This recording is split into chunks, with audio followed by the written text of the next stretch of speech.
नमस्कार देवियों और सज्जनों। हम लोग कबीर ग्रंथावली की 7वीं रामायणी तक पर वार्ता कर चुके थे। आज 8वीं रामायणी पर वार्ता होगी। अब 8वीं रामायणी में फिर वही 7वीं रामायणी की बात ही कही जा रही है। देखिए, मैं पढ़ता हूं। सोई उपाय कर यह दुख जाई,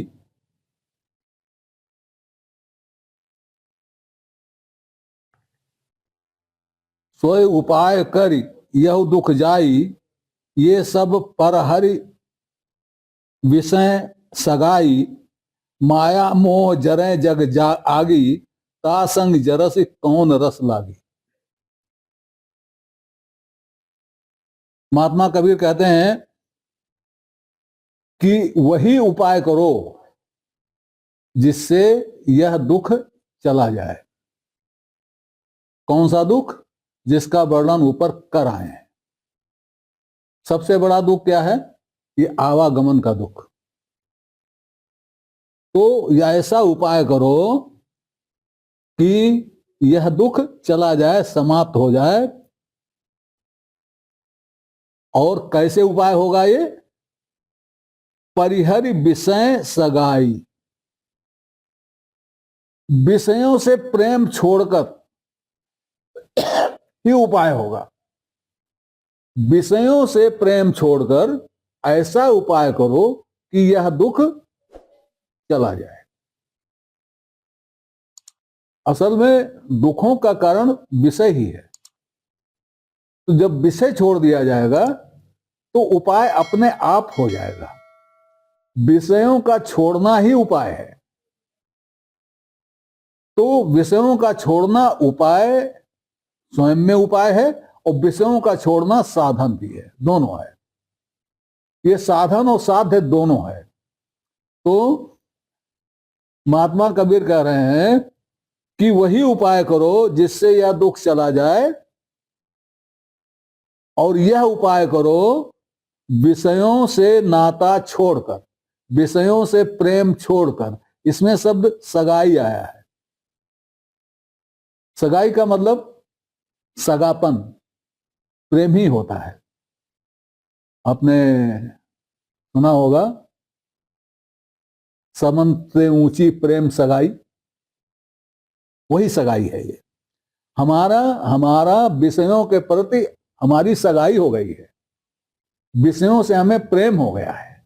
उस प्रेम को हमें छोड़ना पड़ेगा।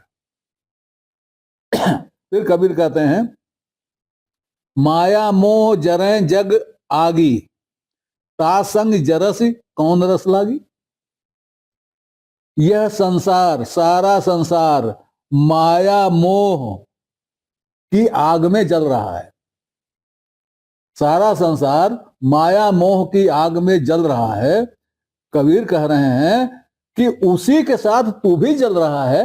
भैया, क्या मिल रहा है? कौन रस लागी? किस रस के लिए उन्हीं के साथ जल रहा है? यह कौन रस लगा हुआ है जो तू जल रहा है? कौन से रस ने पकड़ रखा है? कौन से रस से तुम्हारा प्रेम हो गया है कि तू उन्हीं के साथ जल रहा है? फिर आगे, रे रे त्राई त्राई कर हरि पुकारा, साधु संगति मिल करहु विचारा। अब उपाय भी बता रहे हैं। कबीर कह रहे हैं, त्राई त्राई करके हरि को पुकारो। त्राई का मतलब होता है रक्षा करो, रक्षा करो। मतलब शरणागत होकर के हरि को पुकारो। इसके पहले वाली रामायणी में भी त्राई त्राई कह आए हैं। त्राई त्राई कर हरि पुकारा, साधु संगत मिल करहु विचारा।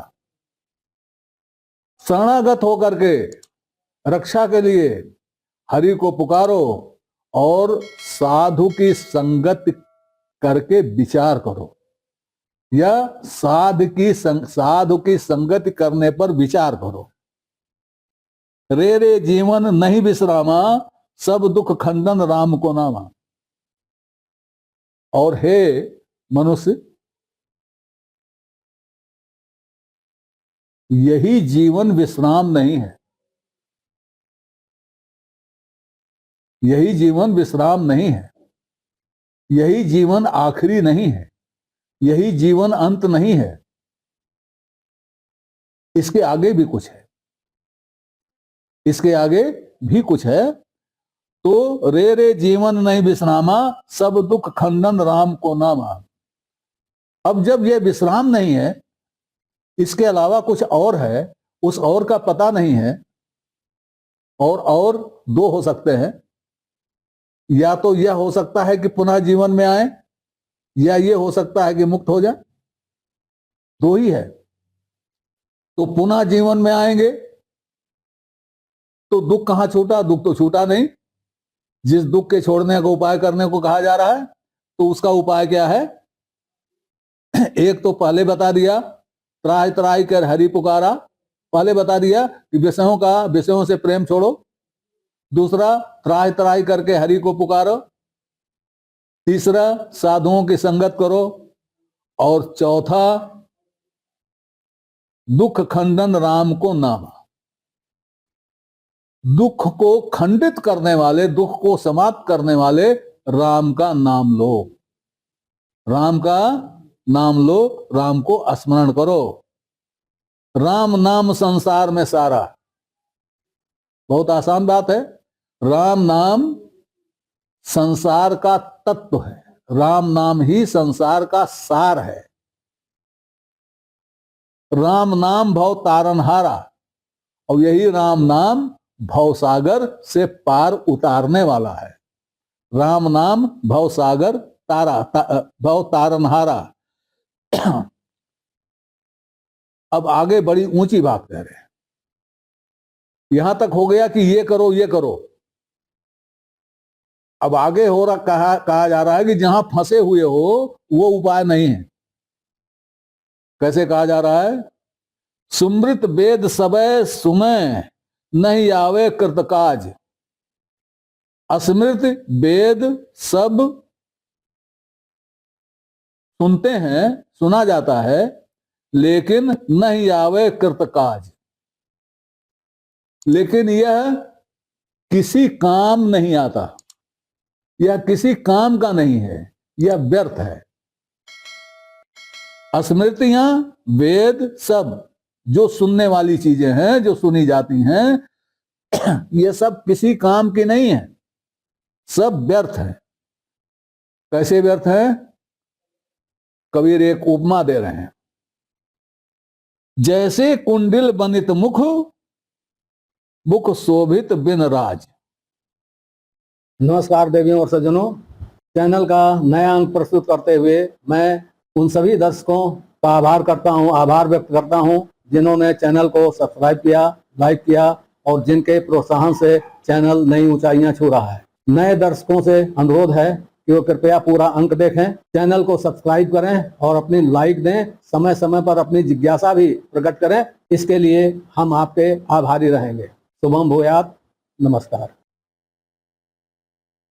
जैसे कुंडल, कानों का आभूषण, कानों का आभूषण, जैसे कानों का आभूषण। ध्यान दीजिएगा, कानों का आभूषण कहा जा रहा है। ये वेद अस्मृत क्या है? कानों के आभूषण हैं, सुनने वाली चीजें हैं, सुना जाता है। तो कानों में जैसे कुंडल पहना जाता है शोभा के लिए, वैसे ये सुनने के लिए, शोभा के लिए सुना जाता है। इससे कोई काम नहीं होने जा रहा है। काम तो उससे होगा। किससे? जैसे कुंडिल बनित मुख, मुख शोभित बिन राज।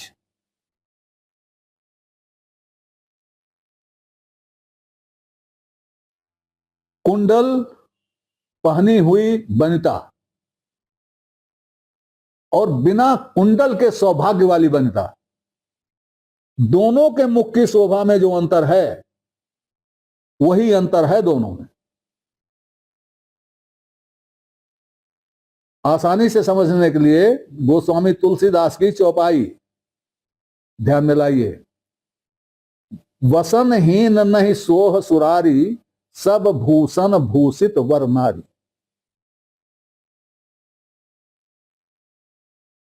भूषणों से भूषित हो नारी तो भी वह शोभायमान नहीं होगी वसन के बिना, वस्त्र के बिना। उसी तरह से कबीर कह रहे हैं कि कुंडलों से शोभा नहीं होगी, शोभा होगी जब मुख पर सौभाग्य आएगा। तो ये जो है इस तरह से निषेध किया गया और ये कहा गया क्या क्या करना है इसके लिए। ये रही 8वीं रामायणी। अब आगे बढ़ते हैं 9वीं रामायणी की ओर।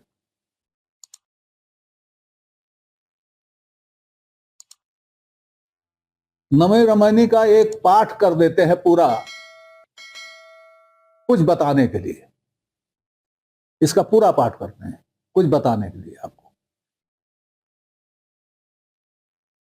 अब गहि राम नाम अविनाशी, हरि तज जिन कतहूं कै जासी, जहां जाय वहां तहां पतंगा, अब जिन जरस समझ विष संगा, चोखा राम नाम मन लीन्हा, भृंगी कीट भंग नहीं कीन्हा, भव सागर अति बार न पारा, ता तिरबे का करहु विचारा, मन भावय अति लहरि बिकारा, नहीं गम्य सूझे वार न पारा, भव सागर अथाह जल तामय बोहित राम आधार, कहें कबीर हरिशरण गहु सब गोपद खुर विस्तार। ये पाठ मैंने इसलिए किया कि यह बीजक की 20वीं रामायणी है, कुछ अंतर के साथ। यह बीजक की 20वीं रामायणी है और इसकी व्याख्या मैं महात्मा कबीर का सच के अंक 165 में कर चुका हूं। मैं बीजक की 20वीं रामायणी भी पढ़ दे रहा हूं जिससे आपको यह लगे कि कहां कहां अंतर है, स्पष्ट हो जाए अंतर। बीजक रामायणी 20। अब कहु राम नाम अविनाशी, इसमें है अब गहि राम नाम अविनाशी, यहां है अब कहु राम नाम अविनाशी, यहां है हरि तज जिन कतहूं कै जासी, बीजक में है हरि छोड़ जेरा कतहूं न जासी।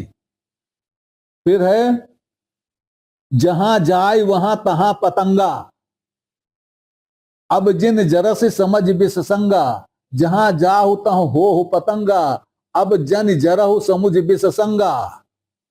देख रहे हैं थोड़ा थोड़ा अंतर है। वो अंतर जो है केवल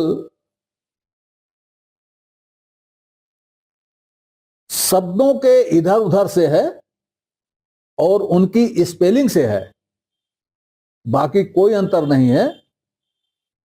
जैसे ये कहा जाए कि ये सुन के लिखा गया है ग्रंथावली का, और बीजक में जो आया है वह बाकायदा संपादित है, सुधार करके संपादन किया गया। बस यही अंतर है, बाकी कोई अंतर नहीं है। जैसा मैंने बताया व्याख्या अंक 165 में कर चुका हूं, इसलिए अब इसकी पुनः व्याख्या की आवश्यकता मैं नहीं समझता।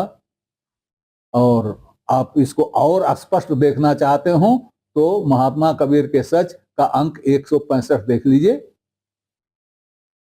सब स्पष्ट हो जाएगा।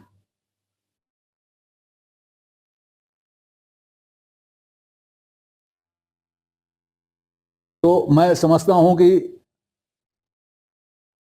रामायणी 9 पर पुनः व्याख्या करने की आवश्यकता नहीं, सब कुछ वही है जो पहले व्याख्या किया जा चुका है। इन्हीं शब्दों के साथ आज की वार्ता यहीं तक। आगे अगले अंक में अगली रामायणी की व्याख्या प्रस्तुत की जाएगी। तब तक के लिए नमस्कार। आपसे निवेदन है कि श्रृंखला को अपनी लाइक दें, इसको सब्सक्राइब करें और कमेंट बॉक्स में जाकर अपनी टिप्पणी प्रस्तुत करें, अपनी जिज्ञासा व्यक्त करें, अपने प्रश्न पूछें। यथा समय आपकी जिज्ञासाओं और प्रश्नों का समाधान करने का प्रयास किया जाएगा। धन्यवाद।